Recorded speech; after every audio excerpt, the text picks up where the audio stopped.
क्या आपको पता है शास्त्रों के अनुसार भविष्य में होने वाली घटनाओं के पूर्व संकेत मिलते हैं।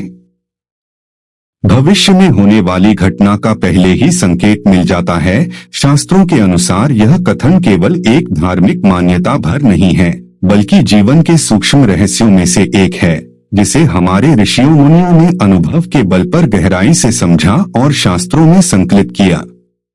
वेद, उपनिषद, पुराण और विशेष रूप से भविष्य पुराण तथा गरुड़ पुराण जैसे ग्रंथों में विस्तार से यह वर्णन मिलता है कि मनुष्य के जीवन में घटने वाली प्रत्येक महत्वपूर्ण घटना से पूर्व ब्रह्मांड, प्रकृति और चेतना कुछ सूक्ष्म संकेत अवश्य देती है। इन संकेतों को शकुन अपशकुन, स्वप्न संकेत, दैव संकेत या दिव्य दृष्टि कहा गया है। उदाहरण स्वरूप, जब महाभारत का युद्ध होने वाला था, तब श्री कृष्ण ने स्पष्ट रूप से संकेत दे दिए थे कि धर्म और अधर्म के बीच निर्णायक युद्ध अब अवश्यंभावी है, और यह संकेत केवल द्वारका के सभाभवन में नहीं, अपितु पूरे आर्यावर्त की वायुमंडलीय स्थिति, पशु पक्षियों की व्यवहार प्रणाली और यहाँ तक कि सामान्य जनमानस की चिंताओं में भी प्रकट होने लगे थे। गरुड़ पुराण में कहा गया है कि मृत्यु से पहले व्यक्ति को कुछ विशेष संकेत दिखाई देते हैं, जैसे कि उसकी परछाई धुंधली हो जाती है, या कोई प्रिय व्यक्ति स्वप्न में आकर विदाई लेता है, या मन असामान्य रूप से शांत या भयभीत हो जाता है। यही नहीं, प्रकृति स्वयं भी आने वाली घटनाओं को प्रकट करती है, जैसे कि असमय बिजली गिरना, बिना मौसम के फल झड़ना, चंद्र या सूर्य ग्रहण के समय विचित्र आकाशीय रंगों का प्रकट होना, या किसी स्थान पर बार बार दुर्घटनाएं होना। ये सभी घटनाएं भविष्य के संभावित संकटों या परिवर्तनों के पूर्व संकेत माने जाते हैं। मनुष्य की अंतःचेतना, जिसे सामान्य भाषा में छठी इंद्रिय कहते हैं, इन संकेतों को ग्रहण करने में सक्षम होती है, परंतु आधुनिक जीवन शैली, तकनीकी प्रदूषण और आंतरिक अशांति के कारण यह शक्ति मंद पड़ जाती है। हमारे शास्त्र बार बार इस बात पर बल देते हैं कि ध्यान, योग, सत्य भाषण और सत्कर्म के द्वारा मनुष्य अपने भीतर की इस अंतर्ज्ञान शक्ति को पुनः जागृत कर सकता है। ब्रह्म सूत्रों में यह स्पष्ट उल्लेखित है कि जब आत्मा सतत रूप से ब्रह्मा के संपर्क में होती है, तब उसे समय के पार जाने की क्षमता प्राप्त होती है, और वही क्षमता उसे भविष्य के झरोखों से झांकने की अनुमति देती है। यह कोई चमत्कार नहीं, बल्कि चेतना की उच्चतम स्थिति है।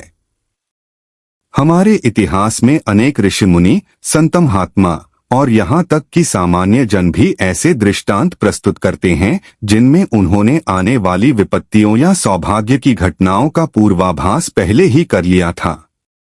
संत कबीर ने कहा था, काल करे सो आज कर, आज करे सो अब। यह केवल कर्म के प्रति जागरूकता नहीं, बल्कि समय की सूक्ष्मता को पहचानने की सीख भी है। रामायण में जब माता सीता ने स्वप्न में अशुभ संकेत देखे और उन्हें कौशल्या के साथ साझा किया, तो वह उनके अपहरण के निकट संकेत थे। महाभारत में स्वयं विदुर और भीष्म जैसे महापुरुषों को युद्ध से पहले ही आने वाली घटनाओं का पूर्व ज्ञान था। उन्होंने बार बार हस्तिनापुर दरबार में चेतावनी दी, परंतु अधर्म की आंखों पर पर्दा पड़ा हुआ था। यही कारण है कि शास्त्रों में कहा गया है कि ईश्वर सीधे हस्तक्षेप नहीं करते, बल्कि सूक्ष्म संकेतों द्वारा मनुष्य को जागृत करते हैं। अब यह मनुष्य पर निर्भर है कि वह इन संकेतों को समझे या उपेक्षा करे। वर्तमान विज्ञान भी अब इन संकेतों की सत्यता को समझने की दिशा में अग्रसर है, जैसे कि प्रीकॉग्निशन, डेजा व्यू, क्लेरवॉयंस जैसी अवधारणाएं आज के मनोविज्ञान और न्यूरोसाइंस के केंद्र में हैं।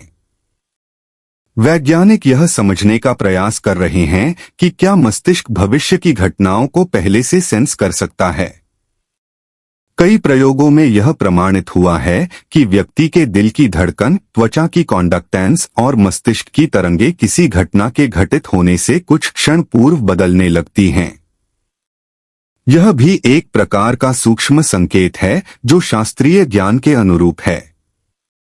जब एक माँ का हृदय अचानक अपने बेटे के लिए व्यग्र हो उठता है और बाद में पता चलता है कि वह दुर्घटनाग्रस्त हुआ था, यह केवल भावनात्मक संबंध नहीं, बल्कि चेतना के गहन जुड़ाव का प्रमाण है।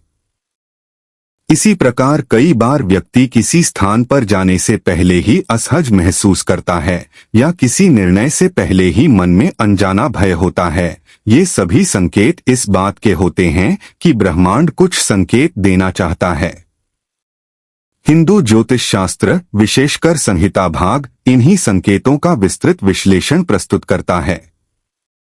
जैसे कि किसी शुभ कार्य के समय अचानक दीपक बुझ जाना या कुत्ते का रोना या कौवे का विशेष दिशा में बैठना, ये सभी परंपराएं केवल अंधविश्वास नहीं हैं, बल्कि वर्षों के गहन निरीक्षण और अनुभव के बाद बने सूक्ष्म विज्ञान हैं। मनुष्य को चाहिए कि वह सतर्क रहे, सजग रहे और अपनी आंतरिक दृष्टि को जागृत करे, ताकि जब ब्रह्मांड उसे किसी संकट या सौभाग्य की सूचना दे, वह उसे पहचान सके और सही निर्णय ले सके। शास्त्रों की यही सबसे बड़ी सीख है। संकेत मिलते हैं, जरूरत केवल उन्हें पहचानने की है। जीवन की प्रत्येक घटना, चाहे वह शुभ हो या अशुभ, संयोग नहीं, संकेतों की श्रृंखला होती है। जो इस रहस्य को जान गया, वह अपने जीवन की दिशा बदल सकता है।